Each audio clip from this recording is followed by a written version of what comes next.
Hey, everybody. Thanks for joining. We'll get started in just a minute. We'll let a few other people trickle in, but we'll get going in just a few minutes.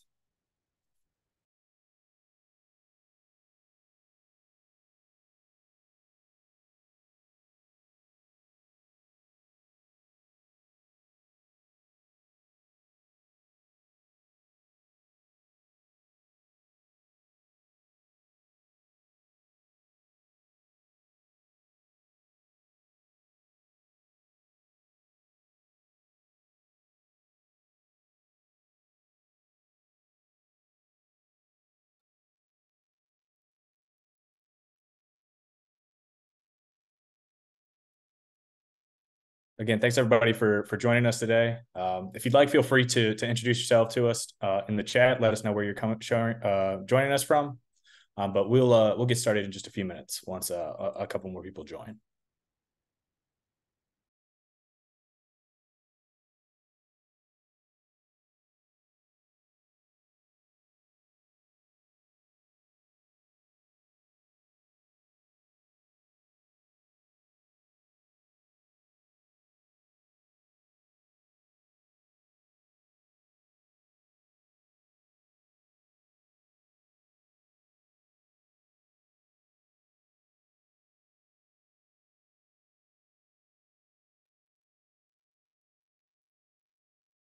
Also, as a quick reminder, as we go throughout the webinar, if you feel free to shoot in any questions to the chat, we'll be doing a Q&A session at the end of the webinar. So feel free to shoot in any of those questions and we'll be happy to answer them.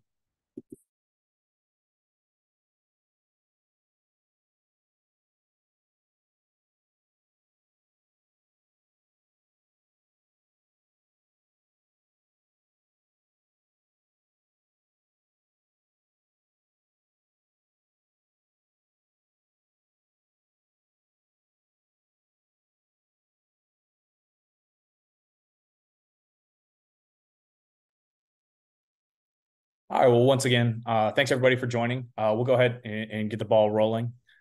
Like I said, if you have any questions they come about, feel free to shoot them into our chat feature, and we'll get around to them towards the end. But quick introductions for all of our panelists. So my name's Justin Hennick. I'm a customer success manager here at Plural. With us today, we have Ruby Chunu, our director of product. We have Philip Sien, our product manager, and we have Max Knutson, our policy expert. Real quick, we're going to just give you a little bit of background on all of us. Real quick on me, a few fun facts. I'm actually one of four J siblings, so John, Justin, Jordan, and Jared. I'm an uncle, so I actually have two nieces, a nephew, and I find out this weekend if I'm having another nephew or a niece. So big weekend in my family. And actually, right out of college, my first jobs were in professional sports. And the first one was actually in promotions with the Atlanta Braves, where I was, a Home Depot tool in the Atlanta Braves tool race. So that's a picture of that, as opposed to my nieces. I went with a picture of me as a tool. So pass it over to Ruby to introduce herself. Thanks, Justin. Hi, everyone. I'm Ruby. It's great to meet you all. And I lead our product team here at Plural. So a couple quick things about me. I'm a big soccer fan. I also love all things and tools out there that help keep me organized. If you can't tell, I am a big fan of turtleneck season. And I have a picture here of my family's dog, Max. He's 11, about to be 12. We love him very much. Hey everyone, my name is Phil, product manager here on the team. So I work with Ruby and Max, as well as everyone here on this panel. So a few facts about me. I grew up in a four-generation household. So it was me, my mom, my grandma, and my great-grandma all under one roof. So that was a really wonderful experience. I have a cat named Fig. She's about a year old. She's a Siberian cat, pictured here on the slide. Really cute, very demanding, but loves the attention. And last but not least, I am a little bit of an obsessive around organization and being neat. So I use the software tool Jira to track my chores and errands at home. With that, I'll pass it off to Max. Thanks, Philip. My name is Max. I'm the policy expert here at Plural. Super excited to be talking to you all today. couple more fun facts. My dog's name is also Max. It came that way. He was that way when we adopted him, but I thought it was a pretty good name, so I wasn't going to change it. He's pictured there along with our two cats. And in a decision that I'm regretting more and more each day, I'm signed up to run a half marathon in Northern Maine in December. Not excited about that, but it's coming right up. But I'll pass it back to Ruby so we can get started talking about what we've started developing this year. Cool. Thank you, Max. So first, to help get you prepared for 2024 sessions, we want to talk about what's new in Plural this year. So we've really heard your feedback throughout the year. We've launched new, exciting ways to help you win in 3 big areas we're going to talk about today. So the first area, we brought more data into Plural so that everything, all the information you need is really in one place. We have new workflow features to help you organize your work and coordinate teams seamlessly, and new exciting assistance from our artificial intelligence features to help save you even more time. So first, I'll talk a little bit about new data available in Plural this year. So we are very excited to share that we've expanded our footprint, and we have legislative policy from Nigeria and South Africa today available in Plural. So we are really on a mission to increase policy transparency around the globe, helping you make informed business decisions among what is becoming an increasingly complicated regulatory landscape. So this information can be found right alongside our US legislation, right in the tool alongside those workflows. So yes, so contact our team for more information on how to get access to this policy data. Next, we are also excited to share, we now have federal legislator staff contact information available in Plural. So we know that managing relationships and discussing legislative priorities with lawmakers is critical, but can be very labor intensive. So with Plural, up-to-date information that you need is right at your fingertips. So this contact information can be found on our new staff directory tab that we have pictured here on the slide, which can be found right on a legislator's page. Next, we are also excited to share that this year we have brought in voting records. So you can now see how a bill was voted on or how legislators have voted on certain issues in Plural right alongside your work. So we want to help you save time tracking a bill's movements and also make it very easy to share vote information in multiple formats. So information on votes can be found in a few places, both on the bill's activity feed, which is pictured here, as well as the legislator's activity feed, which is pictured below. So now I'm going to hand it off to Philip to talk a little bit more about new workflow features that we have available in Plural this year. Thanks so much, Ruby. Excited to talk about these new features that'll help you and your teammates discover and act on bills, collaborate with your teammates, and stay on top of any updates that come through your bills. So the first feature that I will be talking about is our tabular bill display. So as you can see on the right-hand side here, Plural has long been built around this card-based view of bills, which was really great for honing in on exactly the kinds of details you wanted to see about your bills. But hearing your feedback, we know that you're often working with multiple bills, right? 10, 20, 30 bills at a time, and you need to be able to take in all of that information at once. So what we built this year and what is ready for you in the app is this tabular bill display, or this table-based view. So what this allows you to do is take in more information at a glance. Right? You can easily scan through lists of bills and identify exactly which ones you need to track, tag, and or act on. You can bulk action multiple bills at once. So if you want to tag multiple bills, if you want to track multiple bills, you can do that, which will save you time and clicks to get more done in less time. This also will help ease the transition for you and your teams between sessions when you're cleaning up and reorganizing your workspaces. So if you need to untrack a bunch of bills that you had last session, doing this will be super easy with our table-based view. Right now, this list of metadata is fixed, but look out for additional updates where we will be able to customize exactly what shows up in this table-based view. Up next, we have our collaboration feature, which is mentioning teammates. So this feature allows you to tag or mention your teammates, similar to what you find in other collaboration or messaging software like Slack or Microsoft Teams. If there's a particular update on a bill, a legislator, or any other update really that you want to flag for your teammates, simply mention them in the activity feed. They're going to get a notification directly in their inbox with the context and the information they need to carry out whatever your next steps may be. We know that collaboration is a really crucial part of public policy work, and we hope that this feature and others will help facilitate that smooth and effective collaboration within the app. Up next, we have improved bill update emails. So we know how sensitive your email inboxes are, and that it's critical for only the most important updates to get sent through to them, or you don't want to be sifting through email after email of spam. So we took feedback in from users that they need more context around the bill updates, not just that there are updates on their bills directly in that email. So after updating our emails here, what they come with now is additional detail specifying what exactly has changed in a bill, right? Whether there's been a new co-sponsor, a new action like a vote, a new name, updates like that. And so now you can get these updates straight in your inbox in a very readable and scannable format. With that, I'll pass it off to Max to talk about some of our AI-assisted and smart features. Thanks, Philip.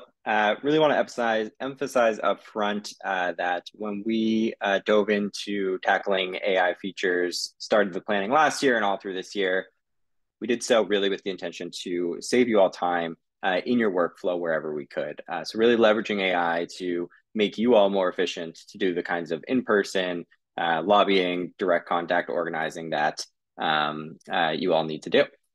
The first of those features that we'll talk about today is our AI-generated bill summaries tool. This is something that was added to the product just within the past month or so. And what we've built here is a model that's able to look at bill text, which we know is quite a difficult domain with additions and deletions. And it's able to summarize the impact of a proposed bill, specifically the introduced version of a bill, so that when a bill comes into Plural, you're going to be able to generate a summary of it on demand to easily be able to understand what that bill is proposing to do. And again, hopefully save you time to get quicker towards how you'll react to that bill. Where you're going to see this in the tool is right within the bill details page. You can see in the screenshots on the right, you'll be able to click a blue button that says Generate Bill Summary. On demand, that summary is going to be generated for you. So you'll be able to view it right with the other bill details. You'll also be able to copy that summary over into your activity tab, where you'll be able to edit it. So if you want to maybe delete some context that matters less to your organization or add some details that matter more to your organization, you're able to do that before posting that comment. So your teammates within your workspace are notified of that bill summary, and so that you can include it in any future exports you pull out of the tool as well. We also earlier this year released a related bills feature. And this is an AI-powered tool that is constantly running in the background so that when each new bill and each new bill version comes into Plural, we are analyzing that text to see if we can find enough similarity with a previous bill version to be able to identify the relationship between those two similar bills. So how you'll see that show up in Plural is that when you're viewing a bill in the bill details page, you will sometimes see a blue notification mark in the intelligence tab.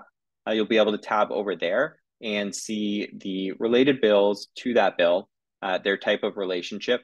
You'll be able to link out to that bill in case you want to check it out more. And you're also going to see in that sort of green teal color, the level of similarity between those two bills.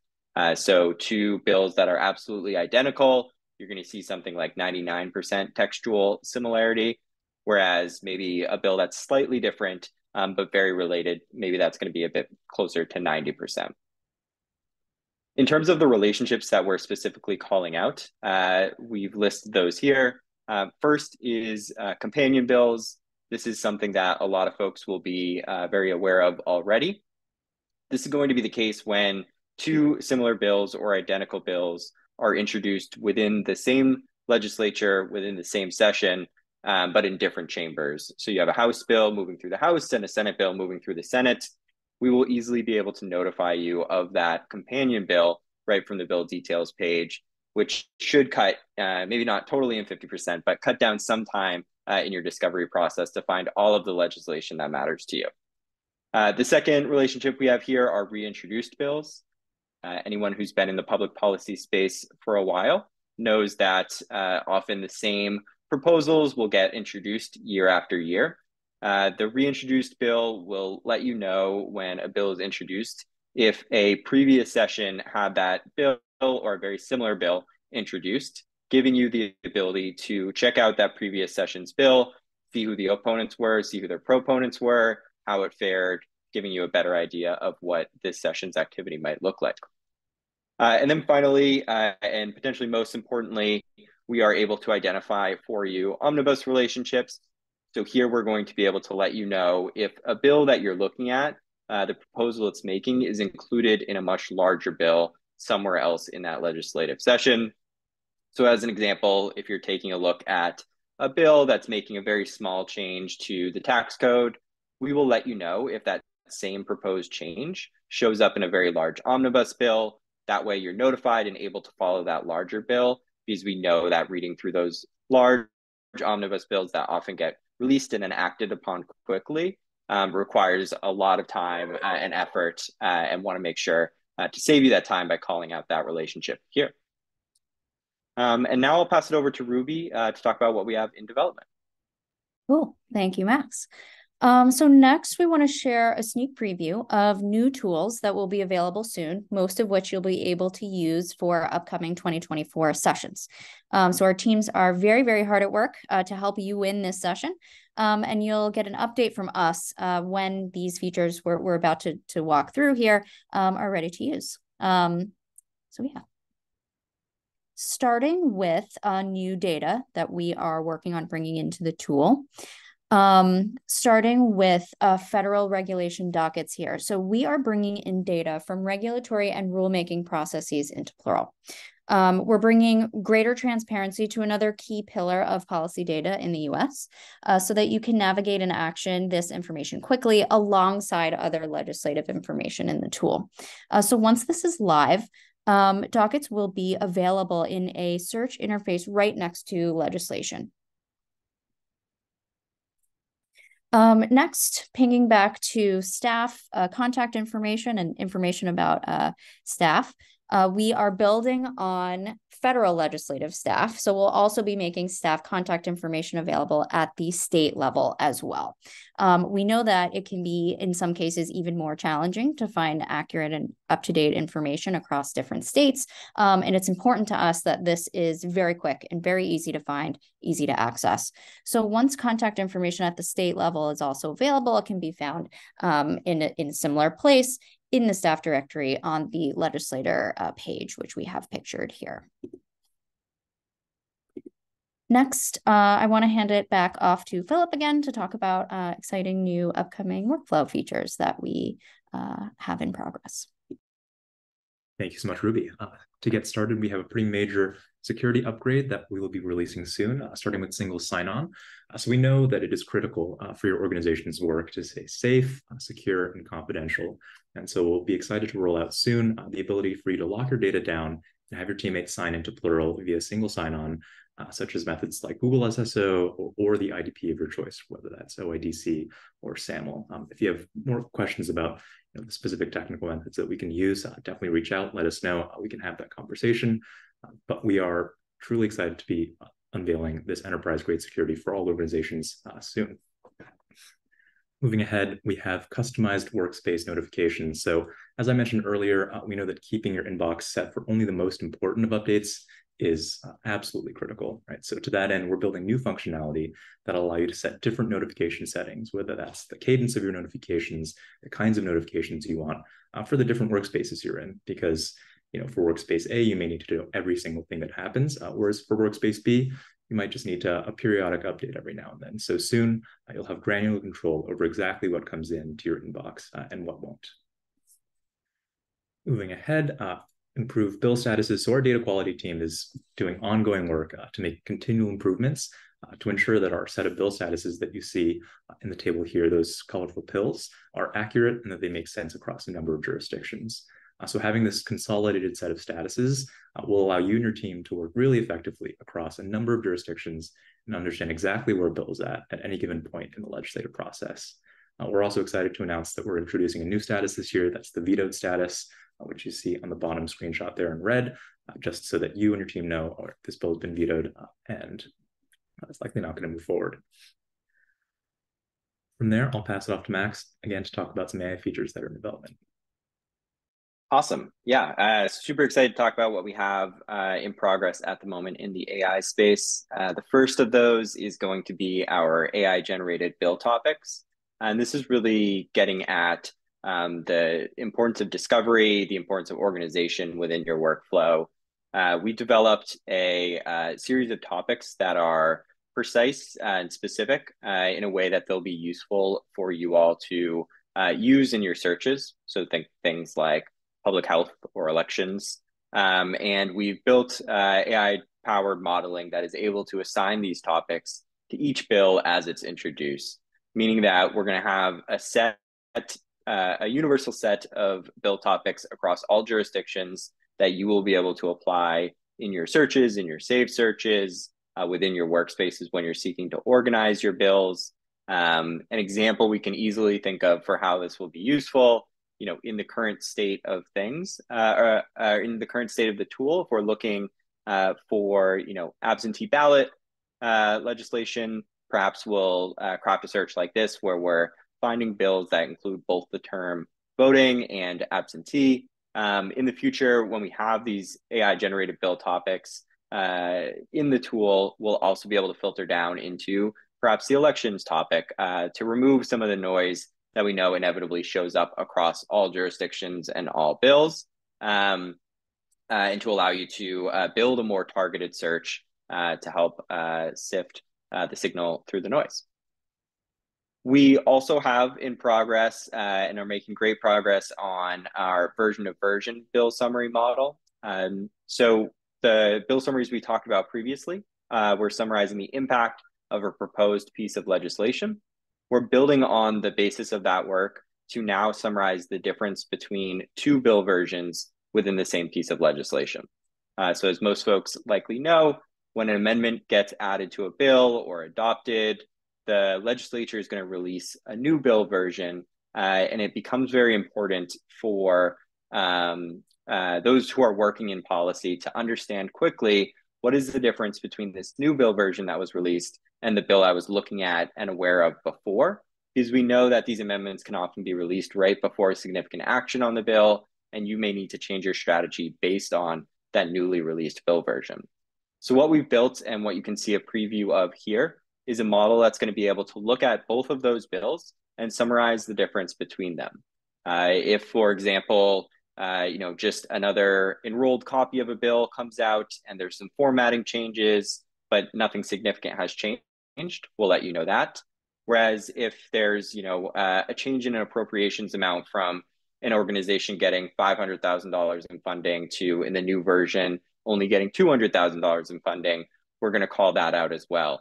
We know that this can be really hard work to do. And so that's one reason why we looked at building a solution based on AI, really, again, leveraging the power of AI to save you all time and get you in a space where you're able to move quicker and more efficiently in your work.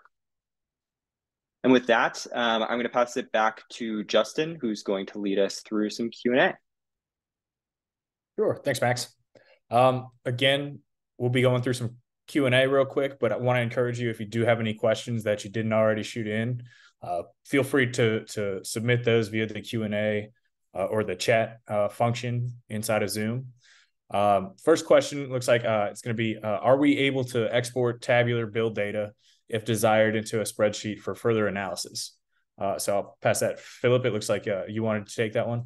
Yes, absolutely. So the metadata that you saw in the tabular bill display screenshot, you are able to export all of that and more actually into a CSV directly from the app. And from there, you can do whatever further analysis you need to do on it. If you want to update the rows, edit the format, all of that is available. So yes, those are available to users in our premium organizations. Awesome. And just as a reminder, again, if you do want to walk through any of those functions, I'll kind of remind you at the end, feel free to email me. My email is going to be justin@pluralpolicy.com, but I'll come back to that again at the end. The next question is going to be, will the veto status be for simple vetoes, or will there be line item veto statuses? And it looks like, Max, you wanted to take that one? Yeah, really great question. This is, gets right to the challenge of providing a tool that satisfies all the processes throughout all of the states and all their legislative processes. In terms of separating simple vetoes, which are typically, a governor striking down the whole of a bill with the opportunity for the legislature to override it, our veto status is going to be reserved for those types of vetoes. So when a governor vetoes an entire bill, we'll have the vetoed status for that bill. If it gets overridden, we will, of course, account for that as well. In terms of line item vetoes, which are most common in states where the governor has line item veto power in the budget, where a governor might strike out just a few budget items or a few policy items, but pass the rest of the bill. We will reflect the line item vetoes in the activity feed of that bill. So you'll see that show up there as they show up in the bill actions. But we won't apply the vetoed status to the entirety of the bill because we feel like it's important to register that the bill itself is still becoming law, in which case it would have that status. So we wouldn't have the vetoed status in that case, but definitely happy to talk through circumstances in a specific state or situation if that comes up. Cool. Thanks, Max. The next question, actually one I know I've gotten in a handful of trainings, so appreciate the question. Does the software track when subcommittee and committee hearings are? It's the number one concern for my organization, or number one issue that we run into for my organization. So Ruby, love to have you handle that one. Yeah, thank you for that question. We know that, definitely heard that this is the number one issue, and that tracking activity at the committee level can be a very time-consuming and challenging process. So what we have available right now in the tool is on each individual bill page, we have special markers when that bill is going to be heard at a hearing, and from which committee and when, as soon as that information becomes available by the legislature. So the next frontier that we're looking at is making that information more accessible from outside of the bill page itself. So being able to, for example, go to a committee's page and be able to see a list of upcoming events and be able to sort of organize those events in a more efficient way within the tool. So yeah, definitely more to come on that. We understand how critical it really is to be able to have that layer of information. So yeah, thank you for that question. Thanks, Ruby. Again, if you have any additional questions after the event or like a feature kind of explained in a little bit more detail, feel free to reach out to me, Justin at pluralpolicy.com. Happy to go over it with you at any time. Looks like the next question is going to be, how can we be sure that the bill summaries provided by the AI-powered bill summarizer tool are accurate? Max, if you want to take that one. Yeah, really good question again. This is something we know is crucial to building a summarizer of such a complicated domain. Want to talk first about the way our bill summaries are generated. We're specifically looking at the proposed changes to statute, right? So rather than looking at the whole of the text and summarizing what that is saying, we look at what are the proposed additions to statute, the proposed deletions from statute, and we're using that context to build a summary. I also want to note that the summary is based wholly off of that text that we're examining there. It's not going to be based off of outside noise like news articles or something like that, because we know that adding that context opens the door to potential errors as well. With all that being said, we've done really heavy QA on these bill summaries. But we certainly want you all to use them to save you time, but also verify against them, right? So read through that bill summary, check it against your understanding of the bill. And like I said, we're able to copy those bill summaries over into the activity tab. If you do notice something's maybe not as accurate as you'd like it to be, one, definitely feel free to let us know because we're always learning, and our model is always going to be learning from that result as well. And two, you're also able to edit that summary to add the context that you need to add there as well. So want to just emphasize that as much as this is, a concise and well-built summary, still want you to be checking those against your own understanding of the bill before sending them off to a colleague or something like that. Awesome. Thanks for the context, Max.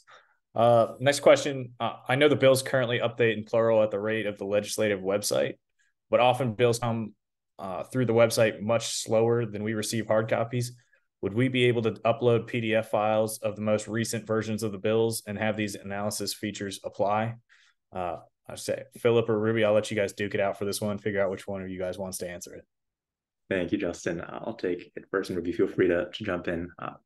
Thank you for this question. Definitely have heard that this is a challenge and a pain point for a number of our users. You will be able to upload PDF files of the most recent version to a bill within our activity feeds. You do have the ability to attach file uploads like that. Right now, we do have in our backlog the ability for you to upload a custom version on your own, but that will not be ready, unfortunately, for this session just yet. But once it is, then yes, that workflow that you're describing in this question will be available. So you'll be able to upload your own versions there. Awesome. Thanks, Philip. Looks like next question we have is going to be, do we populate the team collaboration contacts, or does that tag into our current contacts? Also, regarding staffer contacts, will that be tagged to a specific legislature, or so we can tie them together to address policy? Was that clear? Yeah, I can start off. So in this first one, do we populate the team collaboration contacts? So the list of people you'll be able to tag or at, and this, I'm assuming that's the feature that's being mentioned here. You'll be able to at or tag anyone within the workspace already. So who has already been invited and who has accepted that invitation to that workspace. So that's going to be the list that you can, a list of people that you can tag. If someone's not yet in that workspace, simply invite them and they'll then get populated into that list. And so for the second part of this question regarding staffer contacts, will that be tagged to a specific legislator so we can tie them in to address policy? Yes, it will. So the way you can access staffer contacts for federal legislators right now is to go to the specific federal legislator, go to their page, and there will be a tab that lists all of the staffers that are associated with them, in addition to the specific policy areas that staffer covers. Now, some staffers don't cover specific policy areas, so they won't have them listed, but those that do, that information will all be available. So hopefully that answers both parts of those questions. And whoever, if you reached out with that question and we didn't properly address it, please, again, feel free to reach back out. We're happy to circle back and try and get a little bit more clarity on the ask. Looks like the next question is going to be, how does the AI generated bill topics tool determine the topics? Are there unlimited topics to choose from? Max, if you want to kind of jump on that one. Yeah, thanks, Justin. Great question. Answering the second part of the question first, there are not unlimited topics to choose from. So there's going to be a set list of topics that we release that we've designed to be both very specific, but also broad enough to cover the full scope of what our clients are looking for. In terms of how does the model assign the topics, it's going to do that looking at the metadata we receive when we bring that bill in. So this is where the AI or machine learning modeling comes from. It's using all of that metadata to assign a topic based off of things like the title of the bill, the summary if the source has provided one, text of the bill, things like that. And it's been initially trained on, a set of human-generated topic labeling, and really has taken off from there to be able to, in our view, really accurately identify what is the topic or multiple topics that a bill is really covering. Awesome. Thanks, Max. Looks like we have one last question. Let me get up there real quick. Will citizen-initiated ballot proposals or actions like those have a place with the new features? It seems like that's probably a not yet feature, but we'll want to kind of double check. Ruby, if you want to take a shot at that one. Yes. Thank you again for this question.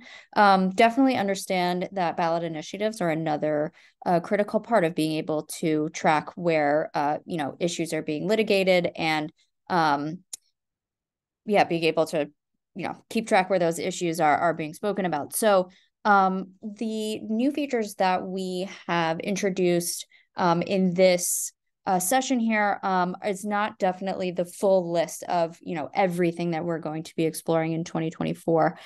So ballot proposals is definitely an item that is in our backlog that we are exploring and trying to learn much more about. So definitely appreciate asking this question. Would love to talk to folks more about how we can bring information like this in to make your workflows more efficient.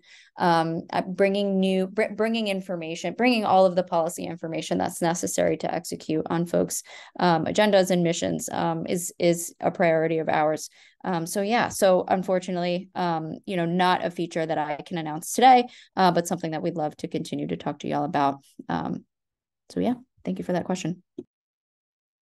Awesome. Thanks, Ruby. And thank everybody again for sending in some questions and helping to keep the conversation going. Really appreciate that. Again, if you didn't have your question answered or have other questions, feel free to reach out to us. Either you can come to me, Justin, at pluralpolicy.com, or reach out to us at support@pluralpolicy.com and shoot us a message. Happy to kind of, again, try and address your questions there. Additionally, I just want to have a few quick closing remarks. If you are not currently a customer and are interested in becoming a customer with an organization, feel free to reach out to us or jump on the website.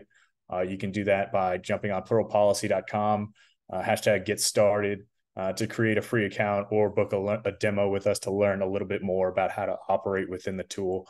Obviously, again, you've seen a number of features today. We'll be able to go a little bit more in depth on them, and it'll be a little bit more interactive with them in the demo. If you're currently a customer, again, we'd love to have you reach out to me.